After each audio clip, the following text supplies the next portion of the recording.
what's going on, guys? Thank you for tuning in into another video today. In today's video, I'll be doing a small update regarding the third generation Toyota Tundra.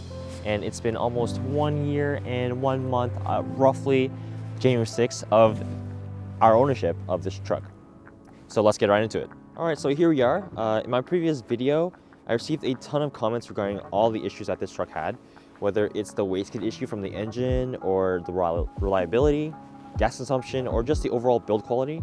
I've had a handful of recalls from my dealerships, such as the electronic parking brakes, skid control, ECU, body frame, wheel inspection, and a few more. But I'm here to say that, thankfully, fortunately, I have none of those issues. I'm very happy with the Tundra's performance. Last week, near the end of January, I went for an oil change, maintenance, and also rotated my tires, did a quick checkup, and even topped off the fluids. Everything is good. I currently have around 15,000 kilometers on this beauty and still love to drive it every day. So for our first modification, we've added running boards. The running boards are from Rough Country. As you see, RC. I believe they're called the oval nerf steps.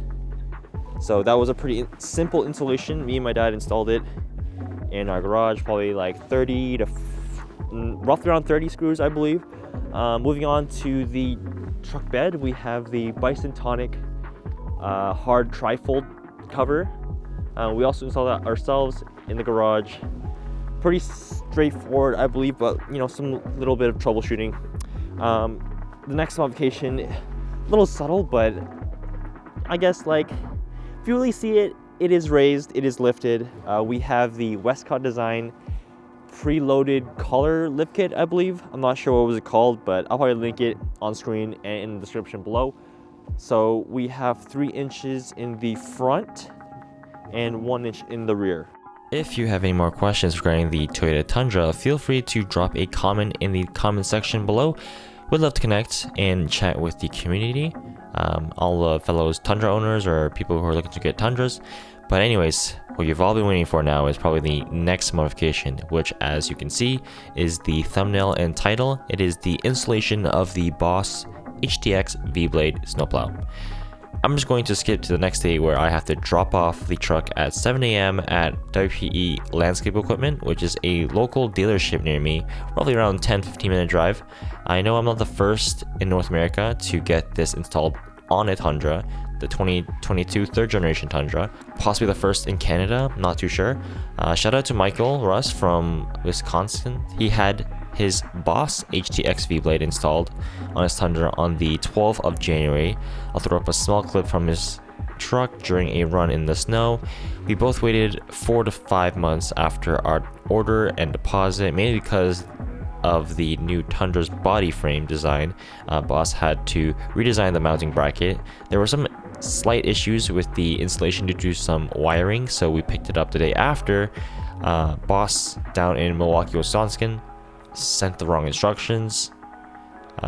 It was a Ford instead of a Toyota manual, so dealership had to reach out and diagnose the issue. Huge thank you to Tony, the branch manager, and Rob for keeping us updated throughout the process. When it comes to using the HTX V-Blade plow, the Tundra needs to disable a few functions such as the LTA, which is the lane tracking assist, and the PCS on the dash. Just following up on a post in a 2022 and up Toyota Tundra owners group chat on Facebook. There's roughly 75 to 80,000 members in that group chat. But there has been a ton of opinions and discussions, if you can say, regarding if it's right to plow with the third generation Tundra.